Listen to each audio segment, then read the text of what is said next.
Hi everybody, it's Rhonda from Aslan Crafts here again. Today I'm going to show you a wee quick video about quilling.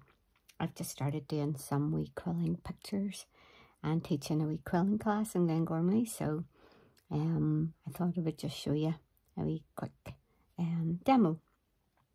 So I'm going to show you today on the quilling comb how to create, let me see where am I, this little thing which I'm going to make into a flower. So you're going to take your quilling strip, and the first thing I do with the quilling strip is make what I call a little anchor. I wonder, can you see? I'll hold it up like this. Ooh. Let me see, is that it? That's it now, yeah. So it's just like a little circle in the paper, and that is what holds your quilling strip. If you pop it onto your comb, and it holds it in place so you can start doing your wraparound. Some people fold it over and stick it. I just like to make this little circle. So I'll show you how to make the circle. Oh, this one's got a wee bit squished here. Okay, so if you take your quilling tool, lost my wee quilling tool there. This is your wee quilling tool. It's kind of like a just a split here. You can also wrap around a cocktail stick if you want to do that, but I find these wee quilling tools work really well. And pop it right to the end of your piece of quilling paper and just start curling like this. And then what I do is give it a wee squash, pull the quilling tool out, unwind this until you'll find there's a little flat piece. I don't know if you can see it, maybe that's better, a little flat piece along here, and this is where I put a wee bit of glue. Okay, right along, can you see?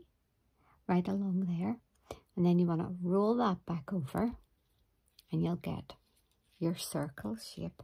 And I put a wee tool back in and just flatten it down. Gosh, I cannot get my positioning right at all today. I don't know what I'm doing. Is that better? Okay, I think that's better. You can see now.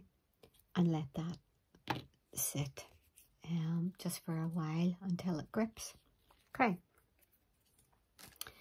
So once you've done that, you're going to take your little quilling comb, pop your piece of quilling paper with your wee anchor on in behind, so the quilling paper goes into the back of the comb. You're going to place a little dab of glue at the bottom and then curl your paper around. Okay, then you're going to go up into number 3. Your first one was number 2. You can see the numbers here. So you're going into number 3. Another wee dab of glue. Curl that over. Make sure it's straight, and then go into the back of number 4. Another wee dab of glue. Straight over again. Into the back of number 5.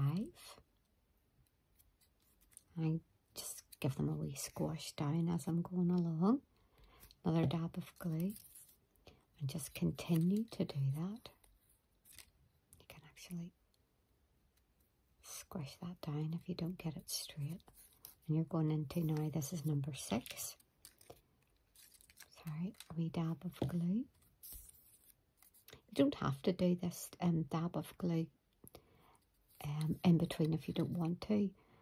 You can just leave it until the end, but I find it keeps them all nice and neat if you put the wee dab of glue each time. Now that was number 7, now number 8, and this is your final one. So another dab of glue that's your little petal made. Now, turn it over to the other side. And you're going to rip off a little piece here. And then your final piece of glue. And fold that over. And I just kind of rub it to get it flat down. And that's your little... that's your little petal made. Okay?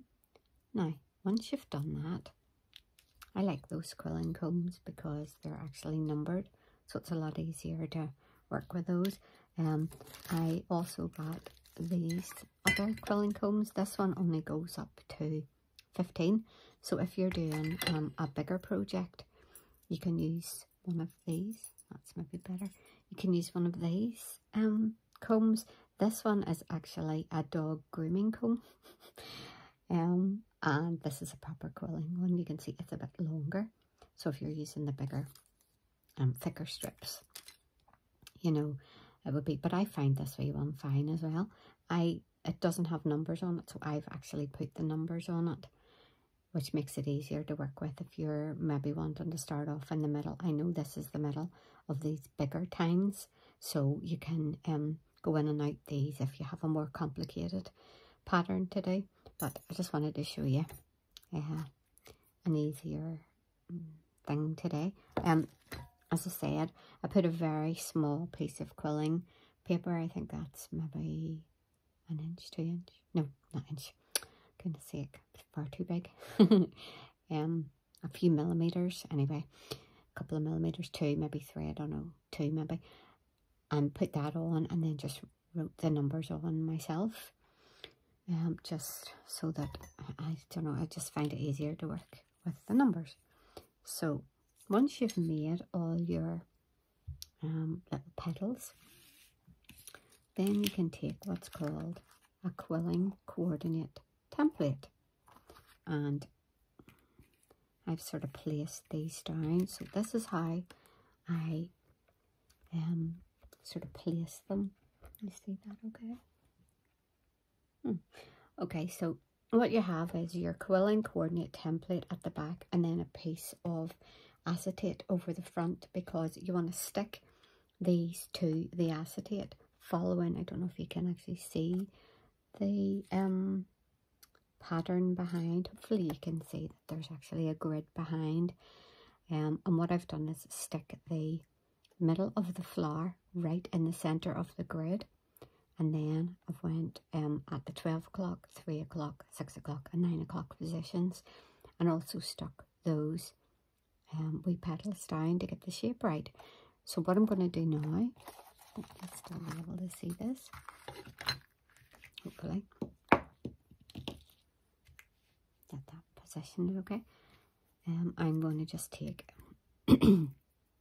these, and what I do is pop a wee bit of glue on the base here and then position them up against the middle piece.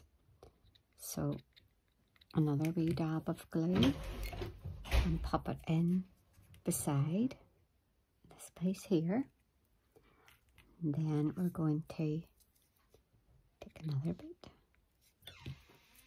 pop it down here, and just continue doing that all the way around until you get your whole flower